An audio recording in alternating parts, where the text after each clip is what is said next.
करवीर तालुक्यातील बारावाडी परिसरात ठिकठिकाणी हरवळ ओढ्यावर कोल्हापूर पद्धतीचे बंधारे आहेत। 1985 ते 90 या काळात अशा पद्धतीचे बंधारे बांधण्यात आले आहेत। या बंधाऱ्यांमुळे परिसरातील बागायत आणि जिरायत शेती सिंचनाखाली आली होती। कालांतराने रस्ते झाल्यानंतर या बंधाऱ्यांचा प्रवासी वाहतुकीसाठी उपयोग होऊ लागलाय। या बंधाऱ्यावरूनच साखर कारखान्यांची अवजड ऊस वाहतूक होत असते। तसंच करवीर तालुक्यातील सुमारे 40 गावांची रहदारी याच बंधाऱ्यावरून सुरू आहे।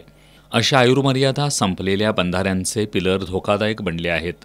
त्याचबरोबर अतिवृष्टी झाल्यानं भराव खचू लागले आहेत। त्यामुळे बंधाऱ्यांना धोका निर्माण झालाय।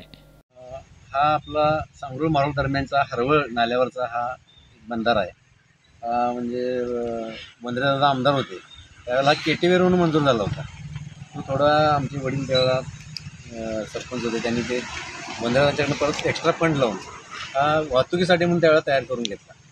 परंतु तो आत्ताच्या परिस्थितीला आता जर वाहतूक बघितली तर आता म्हणजे अरुंद असल्यामुळं त्याचं रुंदीकरण होणं फार गरजेचं आहे। ज्यावेळेला पावसाळ्यामध्ये पूर येतो त्यावेळेला कोगेज धरण असेल किंवा बीडचं धरण असेल, सगळ्या धरणावर पाणी येते, त्यावेळेला एकमेव हा सगळा म्हणजे अगदी धामोडचा याच्यापासून धामोडपासून ते सगळी ह्या भागाला जोडणारा एकमेव रस्ता म्हणजे हा फार महत्त्वाचा रस्ता आहे। आणि या ठिकाणी फक्त हा एकमेव रस्ता चालू असतो त्यावेळेला, म्हणजे ज्यावेळेला बीड किंवा कोगेज धरणावर पाणी येते त्यावेळेला हा रस्ता एकमेव चालू असतो।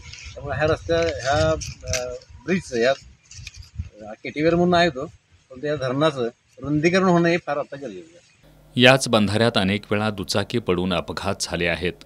त्यामुळे पाटबंधारे खात्यानं या बंधाऱ्यांची देखभाल दुरुस्ती करावी अशी मागणी होतीये। कोगे बीड या पुलावर पुराचं पाणी आल्यानंतर या परिसरातील सर्व वाहतूक याच बंधाऱ्यावरून होत असते।